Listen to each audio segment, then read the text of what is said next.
დადებითი შეფასებები და პოზიტიურ გარემოში გამართული შეხვედრა პრემიერ-მინისტრი და უზენაესი სასამართლოს თავმჯდომარე თითქმის ყველა საკითხზე შეთანხმდნენ, თუმცა სასამართლოსთან დაკავშირებით არსებული კითხვები კვლავ შეუთანხმებელია.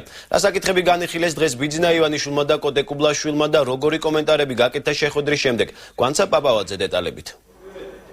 შეხვედრის დასრულების შემდეგ ორივე მხარემ აღნიშნა, რომ ის საკმაოდ საინტერესო წარიმართა ბიძინა ივანიშვილის განცხადებით სასამართლო როგორც ძველი, ასევე ახალი გუნდის პირობებში დამოუკიდებელი უნდა იყოს. მისივე თქმით, კონსტანტინე კუბლაშვილი სასამართლო რეფორმების გატარების აუცილებლობას ეთანხმება. ბიძინა ივანიშვილი ამბობს, რომ სასამართლოს ზეგავლენის მოხდენას ახალი ხელისუფლების პირობებში ვერავინ ვერ შეძლებს.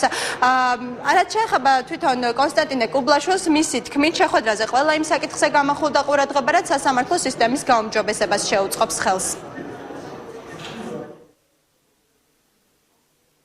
რეფორმების გატარება აუცილებელი, ბატონი კოტეს გააჩნია მზაობა და თანახმა. მიუხედავად იმისა, რომ ეს ინიცირებულია იუსტიციის სამინისტროსაგან და ახალი გუნდისაგან, მას აბსოლუტურ 80%-ზე მეტ ეთანხმება ამ რეფორმების სრულებას და იქ მას გააჩნია კითხვები ობიექტური.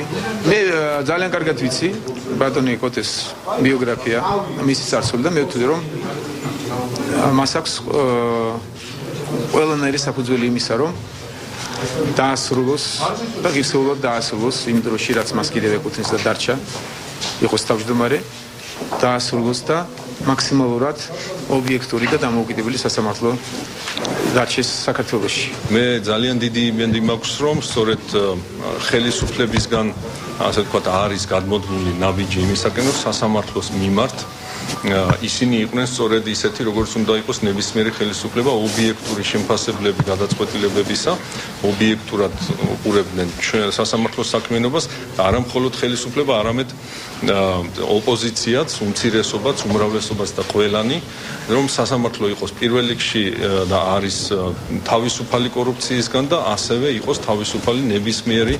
პოლიტიკოსებისაგან. როგორ აფასებენ პრემიერ-მინისტრისა და უზენაესი სასამართლოს თავმჯდომარის შეხვედრას პარლამენტარები, პოლიტოლოგები და არასამთავრობო სექტორის წარმომადგენლები? დეტალები ნახეთ ჩვენს მთავარ გამოშვებაში ზუსტად 9 საათზე. მადლობა, პირდაპირ ეთერში გვანცა პაპავაძე საუბრობდა.